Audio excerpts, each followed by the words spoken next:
এই ভিডিওতে আমি আপনাদের দেখাবো যে কিভাবে আপনারা আপনাদের ফোন থেকে যে কোনো গান, ভিডিও বা ফটোজ আপনাদের মেমোরি কার্ডে নেবেন। তো এই জন্য আপনারা আপনাদের ফোন থেকে ফাইল ম্যানেজার অ্যাপ্লিকেশনটি ওপেন করবেন। ফাইল ম্যানেজার অ্যাপ্লিকেশন ওপেন করার পরে এইবার আপনারা নিচের দিকে এখানে দেখতে পাবেন ফাইলস বলে একটি অপশান শো করবে। তো আপনারা ফাইলস অপশানটিতে ক্লিক করবেন। ফাইলস অপশানে ক্লিক করার পর এইবার আপনারা এখানে দেখতে পাবেন ফটোজ, তারপর দেখতে পাবেন ভিডিওস, তারপর দেখতে পাবেন অডিও। তো আপনারা যেই জিনিসটা পাঠাতে চান সেই জিনিসটা এখান থেকে সিলেক্ট করবেন।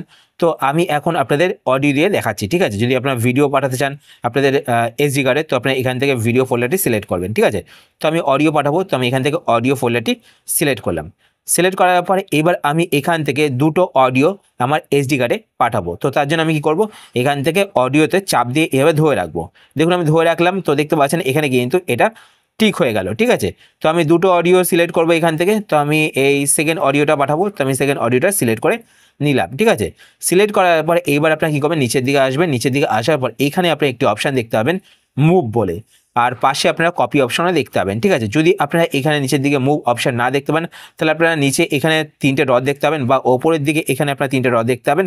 তো আপনারা তিনটে ডটে ক্লিক করবেন। তিনটে ডটে ক্লিক করার পরে আপনারা এখানে কপি এবং মুভ অপশান দেখতে পাবেন। তো এখানে দেখতে পাচ্ছেন কপি অপশান শো করছে।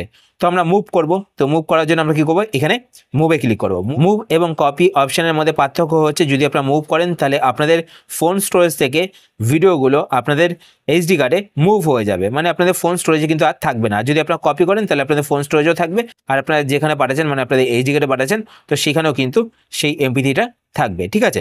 তো আমরা মুভ করব, তো এখানে মুভে ক্লিক করব। তো মুভে ক্লিক করার পর এইবার আপনারা এখানে দেখতে পাচ্ছেন অল ফাইলস হচ্ছে এটা আমাদের ফোনের স্টোরেজ, ঠিক আছে? আর তার নিচে এখানে দেখতে পাচ্ছেন এসডি কার্ড। তো আপনার এসডি কার্ড এখান থেকে সিলেক্ট করবেন।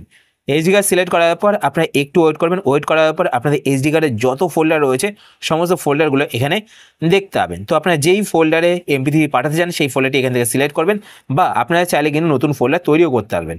তো নতুন ফোল্ডার তৈরি করার জন্য আপনারা ওপরে এখানে দেখতে পাচ্ছেন ক্রিয়েট। তো আপনারা ক্রিয়েট অপশানটিতে ক্লিক করবেন।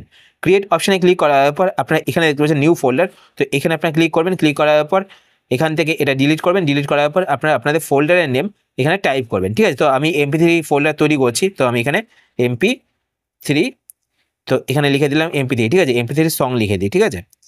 তো এমপি3 সং লিখে দিলাম। লেখার পর এবার আপনারা ওকেতে ক্লিক করবেন। ওকেতে ক্লিক করার পর দেখুন এখানে কিন্তু ফোল্ডার তৈরি হয়ে গেছে। এবার আপনারা কী করবেন, এইখানে দেখতে পাচ্ছেন নিচের দিকে মুভ হেয়ার।